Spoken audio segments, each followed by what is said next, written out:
Assalomu alaykum qarindoshlar, qanday kunlar yaxshimi? Hozirgi vaqtda xayrli bo'lsin.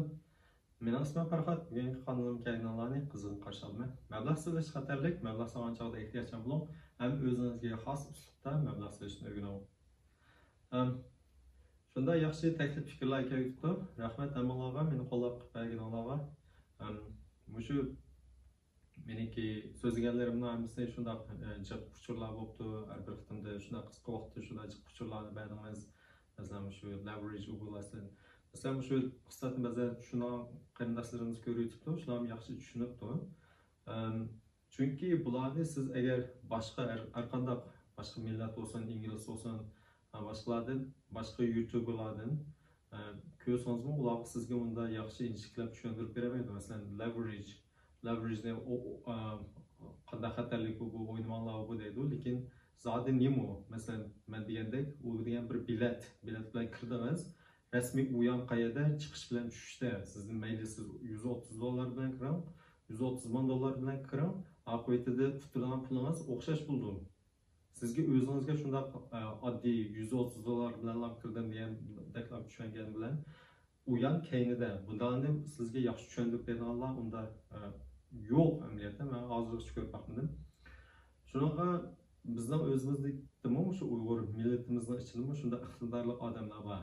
Shu YouTube'da bor, har qanday yer ijroimizda bor.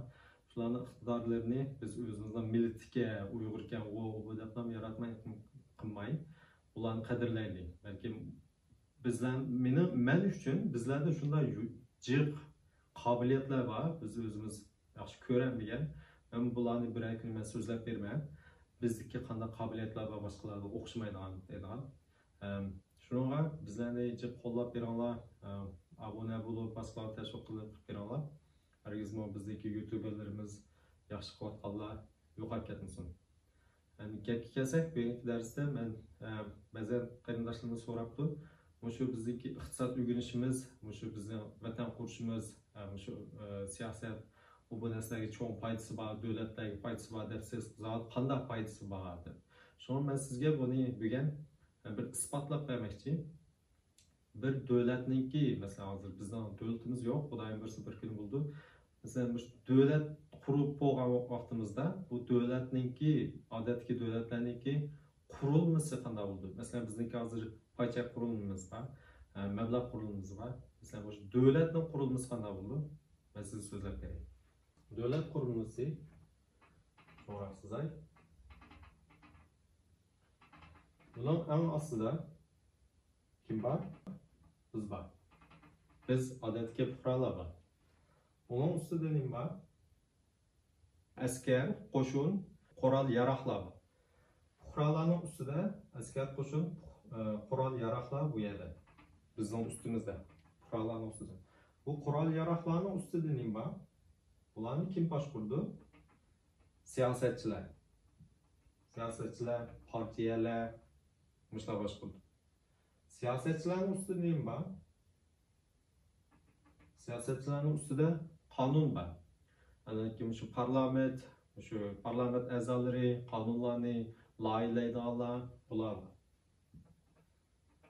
Endi buning ustida nima bor? Buni men bundan siz kerak.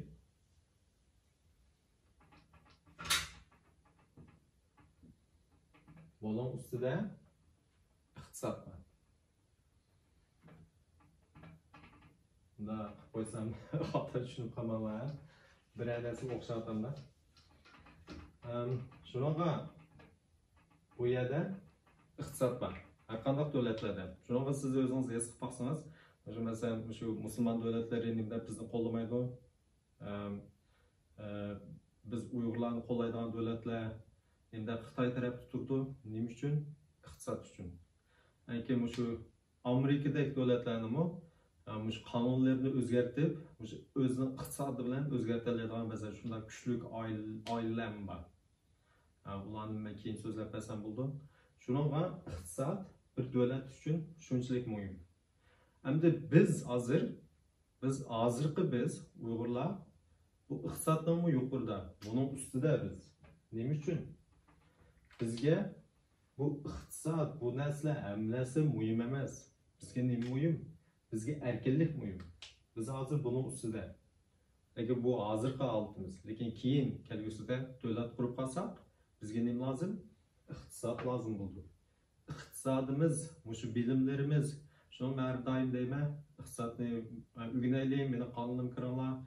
Men bularni davatla bu yildan boshladim, necha yil bo'ldi shu meniki Facebook'daki ba'zan maqolalarim yozgan yozmalarimni o'qib baqsangiz, necha yildan oldilarki, hammasida men nima deyman, iqtisod o'rganaylik, iqtisod biz uchun bek muhim.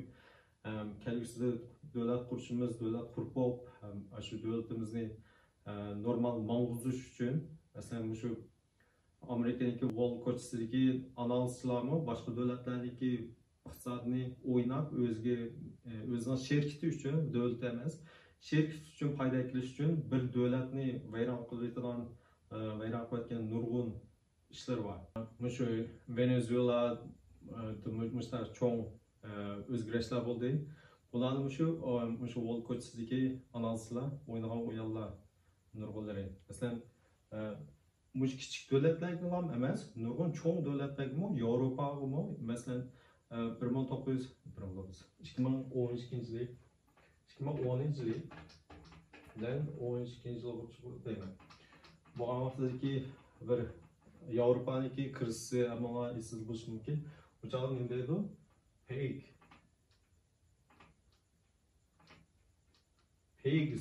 Higgs bu amaliyotda bir yerda bir oy jiqib qoldi. Agar buni avaslam nima? Cho'shqilar degan gap. Cho'shqilar deb rasmiy mushundaq ham tizgan, buni boshqacha tizmay. Shu döt o'qi deb. Bular nima insanlar? Portugaliya, Irlandiya, Italiya, Gretsiya, Ispaniya. Başlarını tizib bir yerga Higgs deb ham qilgan. Bularni hammasini o'qigan chog'da shu 2010 yilda yevroni mushlarni pullar emas, butun yevroni vayron qilishimiz deb ham qo'ygan.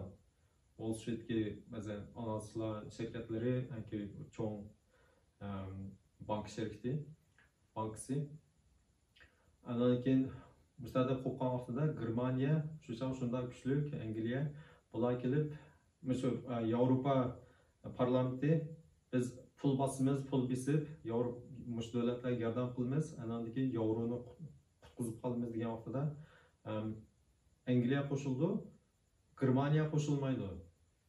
Germaniya bizning qarimiz yo'q dedi.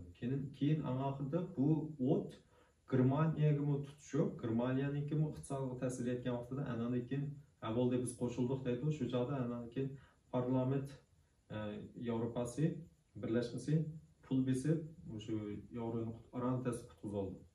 Shunaqa biz iqtisodni cho'qim butun dunyo shu 1600 yildan boshlab 1500 yildan boshlab iqtisod bilan o'zgaryapti. Musulmonlar shu chog'da undan burun shu dunyoniki podshohlikdi. Undan hozir o'zgarib, hozir qullikniki nimasiga menyapmiz. Nima uchun? Iqtisodni bilmaganligimiz uchun, iqtisodni xato tushunganligimiz uchun. Shunaqa bundan qo'rqib nima qilmay, boshqa bir tushunib boqaylik.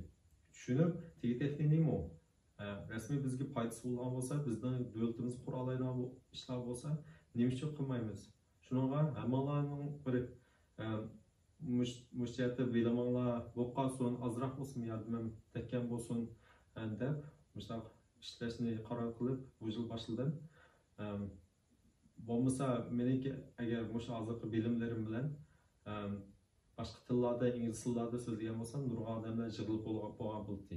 Shunaqa sizlarmi buni to'g'ri tushunib, o'zingizdan qarindoshlarga jiqroq tashviq qilib, shu iqtisoddan kuchlanaylik. Hammaga rahmat. Bugungi bu sal qisqa voqealar uchun men yaqinda bir hisoblashni o'rgangandim. Shundan foydasi bo'lgan. Shular men shu sonniki oxiriga qistirib qo'yay. Uni shu kompyuterda qilib ko'rsatib berman hozir. Shunaqa hech narsa ketmay turinglar. U shunday qisqa birdan tugaydi, lekin shunday foydali o'zingizlar o'ynab baqsanglar bo'ldi. Ellik ko'rishaylik.